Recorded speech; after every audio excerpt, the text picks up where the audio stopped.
আমরা আপনাকে ভৌতিক নাটক, রোম্যান্স এবং প্রতিশোধ সম্পর্কে বলতে যাচ্ছি। এই সব কিছুই সিনেমার সৌন্দর্য বৃদ্ধি করে। এই সিনেমাটি রাশিয়া এবং ইউক্রেনের যুদ্ধের সময়কার প্রেক্ষাপটে তৈরি। ইউক্রেনীয় নারীদের সাথে রাশিয়ান সৈন্যরা গল্পটি সংঘটিত অপব্যবহার চিত্রিত করে। এটি শুরু হয় একটি অন্ধকার ভীতকর রাত দিয়ে, যেখানে ঘন জঙ্গলে একজন মহিলা কারো সাথে তার সম্পর্কে কথা বলেন। সে তার জীবন বাঁচাতে এখানে সেখানে দৌড়াচ্ছিল, এবং সেও গুরুতর আহত হয়েছিল। এবং দৌড়াতে দৌড়াতে সে একটি বাড়িতে পৌঁছেছিল, যেখানে লাল আলো কিছু বোঝার আগেই এটি দৃশ্যমান হয়ে গেল। এখানে এই মহিলার উপর একটি কালো ছায়া পড়ে, আক্রমণ করে এবং বাগান থেকে ধরে ফেলে। এই সত্তা এই মহিলার সামনে মাথা তুলে দাঁড়ায়। আন্দ্রের নাম শুনে ভদ্রমহিলা ঘুম থেকে জেগে ওঠেন। আমি ভয়ে জেগে উঠি। যদিও এটা ভয়াবহ, এটা একটা স্বপ্ন ছিল, কিন্তু ওলেনা খুব ভয় পেয়েছিল। ওলেনা কেন বুঝতে পারল না সর্বোপরি স্বপ্নে সেই সত্তা কে ছিল, এবং শেষ পর্যন্ত সে কি করেছিল। ওলেনা ভাবছিল কেন সে রাই নামটি নিল। সে খুব ভয় পেতে শুরু করে, এবং তারপর তার বাগদত্তার সাথে চলে যায়। আন্দ্রি নামে একজনের কাছে যায়। এই দুজন একসাথে। আন্দ্রি এবং ওলেনা একসাথে খুব খুশি ছিল। তারা কিছু সুন্দর মুহূর্ত উপভোগ করেছিল। এখানে আমরা দেখতে পাই যে তারা একে অপরকে খুব ভালোবাসে, এবং শীঘ্রই তাদের বিয়ে হতে চলেছে। তারা বর্তমানে ইউক্রেনে একসাথে থাকে। আন্দ্রি ওলেনার জন্য নাস্তা তৈরি করে এবং কাজে যায়। যাই হোক, ওলেনার মন এখনও একই দুঃস্বপ্নে তাড়িত। তাই সে তার খালা, যার নাম ইয়েভদাকিয়া, তাকে ডাকে। ওলেনা ইয়েভদাকিয়াকে তার দুঃস্বপ্নের কথা বলে। এই কথা শুনে ইয়েভদাকিয়া খুব বিরক্ত হয়ে বলে, এখন আন্দ্রিকে দূরে পাঠানোর সময়, এবং তুমি ভালো জানো তাকে কোথায় এবং কিভাবে পাঠাতে হবে। এরপরে আমরা ওলেনা এবং আন্দ্রিকে একসাথে দেখি। উভয়েই খুব খুশি, কারণ এটি তাদের বার্ষিকী ছিল। তারা একে অপরের প্রতি তাদের অনুভূতি উদযাপন এবং ভাগ করে নেওয়ার জন্য একটি ছোট পার্টি করে। এই আনন্দ শীঘ্রই যন্ত্রণায় পরিণত হয়, কারণ এটি ছিল 2022, যখন রাশিয়া ইউক্রেন আক্রমণ করে, এবং রাশিয়ান সৈন্যরা ইউক্রেনে প্রবেশ করে, এবং রাশিয়ান সৈন্যদের এই কার্যকলাপের কারণে কর্তৃপক্ষকে অপহরণ করে। ইউক্রেনের সাধারণ মানুষও খুব ভয় পেয়েছিল, তাই তারা তাদের ঘরে লুকিয়েছিল। এদিকে আন্দ্রি এবং ওলেনাও তাদের জীবন বাঁচাতে পালানোর সিদ্ধান্ত নেয়। তবে এই সময়ে ইউক্রেনের প্রতিটি অংশ রাশিয়ান নিয়ন্ত্রণে ছিল। ওলেনা আন্দ্রিকে বলেছিল যে তাদের মাসি ইয়েভদাকিয়ার কাছে যেতে হবে। মাসি ইয়েভদাকিয়ার বাড়ি শহরাঞ্চল থেকে দূরে বনের মাঝখানে একটি নির্জন জায়গায় অবস্থিত ছিল। দ্বিতীয় বিশ্বযুদ্ধের সময়ও এই বাড়িটি সেখানে ছিল, যেখানে কোনো সৈন্য পৌঁছায়নি। তাই ওলেনা আন্দ্রিকে সেখানে যেতে জোর করে, এবং আন্দ্রি রাজি হয়। দুজনে গাড়িতে করে চলে যাচ্ছিল। ঠিক তখনই কিছু রুশ সৈন্য তাদের গাড়ি থামিয়ে জিজ্ঞাসাবাদ এবং তল্লাশি শুরু করে। আন্দ্রি তাদের এড়িয়ে যাওয়ার চেষ্টা করে এবং ভদ্রভাবে কথা বলে, কিন্তু এই রুশ সৈন্যরা ওলেনার সাথে দুর্ব্যবহার শুরু করে। কিন্তু আন্দ্রি কেবল পালাতে চাওয়ায় তাদের কিছু না বলে এবং সেখানেই বসে থেকে তার রাগ শান্ত করে। সমস্ত প্ররোচনা সত্ত্বেও সৈন্যরা তাদের যেতে দেয়নি, বরং সৈন্যরা তাদের প্রধানের কাছ থেকে ওলেনা দাবি করে, যাতে তারা ওলেনা এবং প্রধানের সাথে ঘনিষ্ঠ হতে পারে। অনুমতি পাবার পর তিনিও এতে সম্মত হন। শীঘ্রই এই সৈন্যরা ওলেনায় পৌঁছায়, এবং আমি তাকে স্পর্শ করার চেষ্টা করি, কিন্তু সব চলে যায়। আন্দ্রের রক্ত টকবক করে ওঠে, এবং সে এগুলো দেখে সৈন্যদের লক্ষ্য করে গুলি চালাতে শুরু করে। হামলায় একজন সৈন্য নিহত হয়, এবং অন্য একজন সৈনিকের পা গুরুতর আহত। কোনোভাবে তারা দুজনেই পালিয়ে তাদের খালা ইয়েওয়াদের কাছে পৌঁছতে সক্ষম হয়। ওলেনা বাড়িতে পৌঁছানোর পর কি আর বাড়িতে আসে, দ্রুত তার কুকুরটিকে গাড়ি থেকে নামিয়ে আনা, কারণ বন্দুকযুদ্ধের সময়ও এটি বেশি জখম। ক্ষতটি ফুলে গিয়েছিল, তাই এটি ছিল কুকুরের চিকিৎসা। সে কুকুরটিকে মাসির কাছে ফি দিয়ে তুলে দেয়, কিন্তু শুধুমাত্র তখনই ওলেনা তার হাতে রক্ত দেখতে পায়। আর যখন সে আন্দ্রের কাছে গিয়ে তার দিকে তাকায়, তখন তিনি আহত হন এবং গুলিবিদ্ধও হন। আন্দ্রের অবস্থা খুব খারাপ ছিল। ওলেনা এসে এটা সামলাতে চেষ্টা করে, কিন্তু কোনো লাভ হয় না। আন্দ্রির ক্ষত এত গভীর ছিল যে সে নিজের হাতে তার জীবন এবং ওলেনাকে নিয়ে যায়। আমার ভালোবাসার মৃত্যু দেখলে আমি অনেক কেঁদে ফেলতাম। ওলেনা আন্দ্রিয়েকে ঠিক করার জন্য খুব চেষ্টা করছে, কিন্তু এখন আন্দ্রের চলে যাওয়ার সময়। মৃত্যু ইতিমধ্যেই আন্দ্রিয়েকে তার সাথে নিয়ে গেছে। ওলেনা বারবার তার স্বপ্নে এই একই চিহ্ন দেখতে পেল, যা এখন বাস্তবে পরিণত হয়েছে। এখানে আমরা একই সৈন্যদের এমন আচরণ করতে দেখি যেন কিছুই ঘটেনি। তারা তাদের সহযোদ্ধাদের প্রয়োজনীয় জিনিসপত্র কোনো দুঃখ ছাড়াই উদ্ধার করে, এবং আহতদের চিকিৎসা করার পর তারা নির্বিকারভাবে বসে থাকে। ওলেনার পক্ষে আন্দ্রের মৃত্যু মেনে নেওয়া খুব কঠিন ছিল। আন্দ্রের মৃতদেহ দেখে সে কান্নায় ভেঙে পড়ে। ওলেনাকে এত বিচলিত ও বিব্রত দেখে খালা ইয়াদোকিয়া তার কাছে এসে তাকে সান্ত্বনা দেন, বলেন সব ঠিক হয়ে যাবে। ওলেনা উত্তর দেয়, আমি কিছুই ঠিক করতে চাই না, আমি কেবল আন্দ্রিয়েকে চাই। ওলেনা আরও বলে, আমি অনেক জীবন যাপন করেছি, হাজার হাজার যুদ্ধ দেখেছি, অনেক মানুষ হারিয়েছি, কিন্তু আন্দ্রিয়েকে হারানোর বেদনা সবচেয়ে বেশি। এডি অ্যান রাইয়ের সাথে আমি প্রথমবারের মতো একজন সাধারণ মেয়ে হিসাবে ভালোবাসা অনুভব করেছি, কিন্তু এই সুখও আমার কাছ থেকে কেড়ে নেওয়া হয়েছে।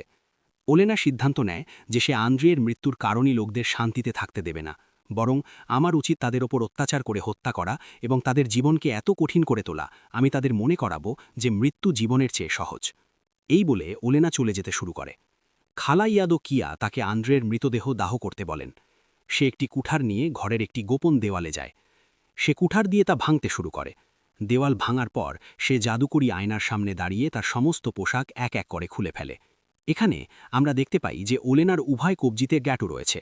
যাই হোক, আয়নায় দেখলে এই ট্যাটুগুলিকে শিকল বলে মনে হয়। ওলেনা এই ট্যাটুগুলি কেটে ফেলে, যা ছিল শিকল, এবং আন্দ্রিয়ের জন্য রেখে যাওয়া অতিপ্রাকৃত শক্তিকে মুক্ত করে। তার শরীরে কিছু পরিবর্তন আসতে শুরু করে এবং আমরা দেখতে পাই যে তার শরীরে একটি বিশেষ ধরনের শক্তি প্রবাহিত হতে শুরু করেছে। এই শক্তি ফিরে আসার সাথে সাথে ওলেনা বেশ শক্তিশালী এবং বিপজ্জনক হয়ে ওঠে, এবং এখন সে তার শত্রুদের ওপর প্রতিশোধ নেওয়ার সম্পূর্ণ প্রস্তুত। হ্যাঁ, ওলেনা কোনো সাধারণ মেয়ে ছিল না, কিন্তু এক ডাইনি ছিল যে আন্দ্রেয়ের সাথে এই ডাইনিদের জগৎ থেকে দূরে থাকতে চেয়েছিল, কিন্তু তা হয়নি, তাই সে এই পৃথিবীতে ফিরে এসেছিল। এখানে আমরা রাশিয়ান সৈন্যদের দেখতে পাই, যার প্রধান তাদের বলে যে এখনই খাদ্য সরবরাহ পাওয়া যাবে না, কারণ ইউক্রেন খাদ্য ট্রাক থামিয়ে দিয়েছে। প্রধান তাদের বলে যে এখন তোমরা সম্পূর্ণ স্বাধীন, তোমরা যে কোনো উপায়ে খাবার আনতে স্বাধীন, তোমরা যে কাউকে হত্যা করতে পারো। এই কথা শুনে সৈন্যরা আনন্দে আত্মহারা হয়ে আলাদা হয়ে খাবারের সন্ধানে বেরিয়ে পড়ে। কিছু সৈন্য খাবার খুঁজতে একটি বাড়িতে যায়, যেখানে একজন বৃদ্ধ তাদের তাড়িয়ে দেওয়ার চেষ্টা করে। এই রাশিয়ান সৈন্যরা বৃদ্ধকে হত্যা করে এবং জোর করে তার বাড়িতে প্রবেশ করে, যেখানে তারা বৃদ্ধের মেয়ে কাটিয়াকে দেখতে পায়। কাটিয়াকে দেখে সৈন্যরা তাকে ধরে ফেলার চেষ্টা করে, কিন্তু কাটিয়া পালিয়ে যেতে সক্ষম হয়, কিন্তু তাতে কোনো লাভ হয় না। সৈন্যরা দ্রুত তাকে অজ্ঞান করে ফেলে এবং একজন সৈন্য পরিস্থিতির সুযোগ নিয়ে তার সাথে খারাপ ব্যবহার শুরু করে। কাটিয়া যখন তা অনুভব করে তখন সে জ্ঞান ফিরে পায়। সে গিয়ে জোরে চিৎকার করতে থাকে, কিন্তু সৈনিক তার প্রতি কোনো দয়া দেখায় না। অন্যদিকে কিছু সৈন্য মজা করার জন্য একটি বাড়িতে গুলি চালাতে শুরু করে। যখন একজন মহিলা এই সব দেখে, তখন সে এই সৈন্যদের বোঝায় যে তোমরা মানুষ থাকো এবং পশুর মতো আচরণ করো না। মহিলার কাছ থেকে এই কথা শুনে সৈন্যরা খুব রেগে যায় এবং তাকে গুলি করে হত্যা করে। এরপরে তারা একটি শিবিরে পৌঁছায়, যেখানে কাটিয়াকেও আনা হয় যাতে সমস্ত সৈন্যদের বিনোদন দেওয়া যায়। কিন্তু তারপরে আমরা ওলেনাকে দেখতে পাই, যে রক্ত দিয়ে একটি অনুষ্ঠান করে। এটি সেই সৈনিকের উপর করা হয়েছিল যাকে আন্দ্রা গুলি করে এবং খাজমিয়ানের একটি পা হারায়। এই অনুষ্ঠান সৈনিকের খাজমিয়ানকে আরও আহত করে, যা প্রচণ্ড ব্যথা করে এবং সহ্য করা খুব কঠিন ছিল। তারপর এই সৈনিকের মুখ থেকে চুলের একটি গুচ্ছ এবং একটি কাগজ বের করা হয়, যার উপর লেখা ছিল যে এই বন তোমাদের সকলের কবর হয়ে যাবে। এই সব পড়ার এবং দেখার পরে এই সৈনিক খুব ভয় পায় এবং তার অবস্থা খুব খারাপ হয়ে যায়, যে এটি এখানেই মারা যায়। এদিকে প্রধান স্বপ্নে রক্তাক্ত ওলেনাকে দেখতে পান, যে তাদের সকলকে হত্যা করার কথা বলে। এটি দেখে প্রধান খুব ভীত হয়ে পড়েন এবং সৈন্যদের কাটিয়াকে সেখান থেকে নিয়ে যেতে বলেন। প্রধানের কথা মেনে সৈন্যরা কাটিয়াকে একটি নির্জন স্থানে ফেলে দেয় এবং ওলেনাও সেখানে পৌঁছায়। কাটিয়াকে জিজ্ঞাসা করে যে সে প্রতিশোধ নিতে চায় কিনা। কাটিয়া কোনো উত্তর দেয় না, কিন্তু তার চোখে লুকিয়ে থাকা ব্যথা প্রতিশোধের দাবি করে এবং ওলেনা বুঝতে পারে। যখন একজন সৈনিক প্রস্রাব করতে যায়, তখন প্রস্রাবের পরিবর্তে রক্ত বের হতে থাকে। এটি দেখে সৈনিকটি খুব বিরক্ত হয়ে ওঠে। এরপরে আমাদের দুজন সৈনিক দেখানো হয়, যাদের মধ্যে একজন ওলেনা নিয়ন্ত্রণ করার চেষ্টা করে। যখন সে তাকে হত্যা করতে আসে, কিন্তু তার পরিবারের ছবি দেখার পরে সে তাকে হত্যা করে না।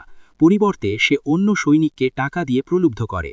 মাটিতে এত টাকা দেখে সৈনিক লোভের সাথে তার দিকে এগিয়ে যায়।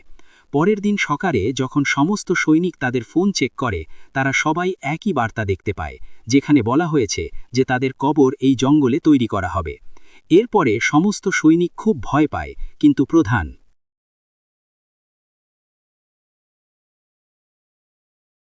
সে এতে খুব একটা মনোযোগ দেয় না, কারণ সে ভূত এবং কালো শক্তিতে মোটেও বিশ্বাস করত না।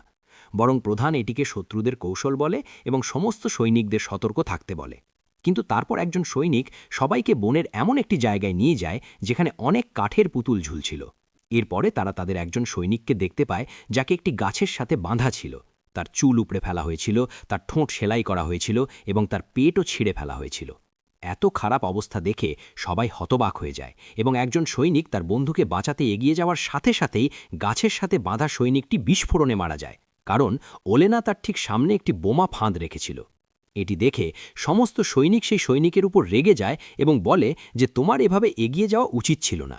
এখানে আমরা ওলেনাকে দেখতে পাই যে একটি খুব শক্তিশালী আচার পালন করছিল। এতে সে একটি রাক্ষসকে ডেকে পাঠায় এবং তারপরে রাক্ষসটিকে নিজের মধ্যে শোষণ করে, যাতে সে এর ক্ষমতা পেতে পারে। ইয়েভো যখন তার ঘর থেকে বেরিয়ে আসে তখন সে তার উপর রেগে যায় এবং বলে যে তোমার এভাবে এগিয়ে যাওয়া উচিত ছিল না। যখন সে এটির দিকে তাকায় তখন মৃত পাখির বৃষ্টি হচ্ছে। এটা দেখে ভীত ইয়েভদাকিয়া দ্রুত ওলেনার কাছে আসে। ওলেনাকে দেখে সে বুঝতে পারে যে ওলেনা প্রতিশোধ নিতে অনেক দূর চলে গেছে।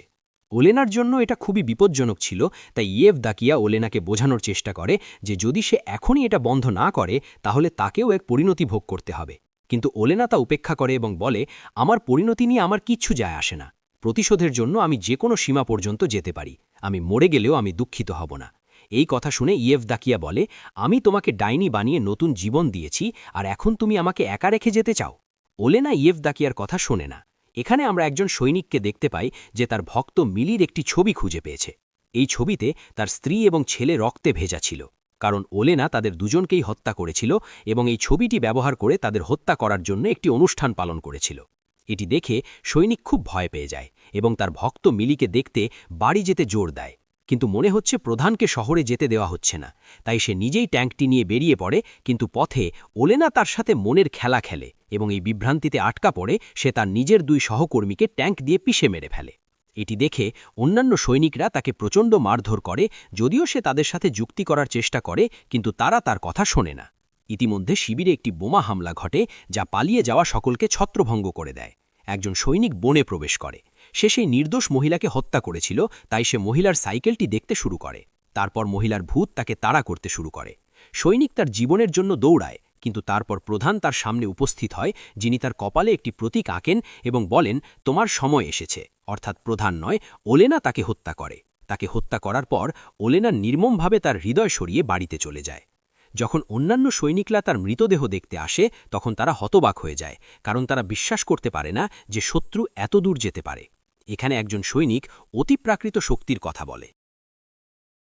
কিন্তু প্রধান তাকে এই সব বিশ্বাস না করার জন্য তিরস্কার করেন এবং তাকে চুপ করিয়ে দেন। যখন খালা ইয়াদোকিয়া দেখেন যে ওলেনা সৈনিকের হৃদয় খাচ্ছে, তখন তিনি ভীত হয়ে পড়েন এবং আবার তার সাথে যুক্তি করার চেষ্টা করেন, কিন্তু ওলেনা তাকে কষ্ট দেন এবং বলেন, আমার আরও ক্ষমতার প্রয়োজন। কিছুক্ষণ পরে যখন ওলেনা জ্ঞান ফিরে পায়, তখন সে তার ভুলের জন্য ইয়াদোকিয়ার কাছে ক্ষমা চায় এবং চলে যায়।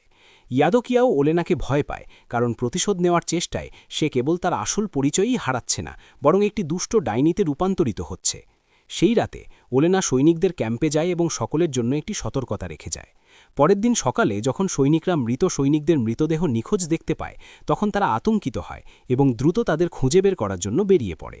এগিয়ে যাওয়ার পরে তারা তাদের একটি গাছে ঝুলন্ত দেখতে পায়। এটি দেখে একজন সৈনিক এতটাই ভীত হয়ে পড়ে যে সে আত্মহত্যা করে, কারণ সে ওলেনার হাতে মরতে চায়নি। সে ওলেনার মুখোমুখি না হওয়ার সিদ্ধান্ত নেয়। সে আত্মহত্যা করলেই ভালো হবে। এরপরে সৈনিককে দেখানো হবে যে লোকটি কাটিয়ার উপর অন্যায় করেছিল তার গোপনাঙ্গ থেকে কৃমি বের হতে শুরু করে এবং সে প্রচণ্ড যন্ত্রণায় ভুগতে শুরু করে। নিজেকে বাঁচাতে সে কাটিয়ার বাড়িতে পৌঁছায়। কাটিয়া প্রতিশোধ নেওয়ার জন্য তাকে হত্যা করতে চলেছে, কিন্তু এই সৈনিক তার সামনে তাকে হত্যা করে না। কিন্তু ঠিক তখনই এই সৈনিক তার বন্দুক তুলে কাটিয়াকে হত্যা করতে চলেছে, কিন্তু কাটিয়া তাকে হত্যা করে। ইতিমধ্যে ওলেনা সমস্ত সৈনিকদের সামনে উপস্থিত হয় এবং তারা তাকে ধরার জন্য তার পিছনে ধাওয়া করে। 2 সৈন্য একে অপরের সাথে সংঘর্ষে লিপ্ত হয় এবং হত্যা করে, যখন প্রধান এবং অন্যান্য সৈনিকরা ওলেনার দিকে গুলি চালাতে শুরু করে, যার ফলে ওলেনা গুরুতর আহত হয়। সে তৎক্ষণাৎ তার জীবন বাঁচাতে বাড়ি পালিয়ে যায়। ইয়াদোকিয়া ওলেনার শরীর থেকে গুলি সরিয়ে দেয় এবং বলে যে প্রতিটি মৃত্যুর জন্য তাকে নিজেই মূল্য দিতে হবে এবং শেষ প্রধানের হত্যার সাথে সাথে সেও শেষ হয়ে যাবে, কারণ এটিই ছিল ওলেনা চুক্তি করেছিল। ইয়াদোকিয়া এখনও তাদের এই খেলা এখানে বন্ধ করতে বলে, কিন্তু ওলেনা রাজি হয় না।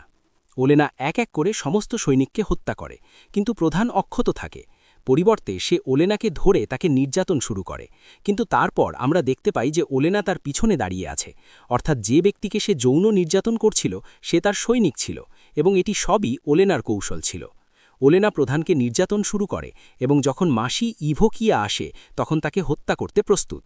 ইভোকিয়া ওলেনাকে বলে যে তার গর্ভে একটি শিশু বেড়ে উঠছে এবং যদি প্রধানকে সামান্যতম ক্ষতি করা হয় তবে শিশুটিকেও হত্যা করা হবে, কারণ ওলেনা দিন এবং শয়তানের সাথে এই চুক্তি করেছিল।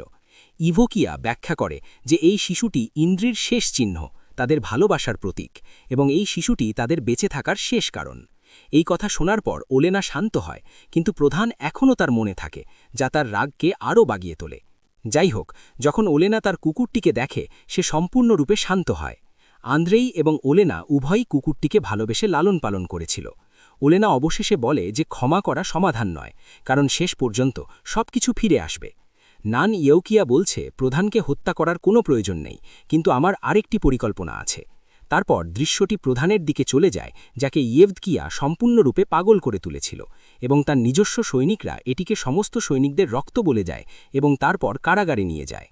এরপরে আমাদের কিছুক্ষণ পরে একটি দৃশ্য দেখানো হয়, যেখানে আমরা ওলেনাকে দেখতে পাই যে একটি সন্তানের জন্ম দিয়েছে, এবং এখন সে এই শিশুটির সাথে একটি নতুন জীবন শুরু করবে এবং তার প্রতিশোধও সম্পূর্ণ হবে।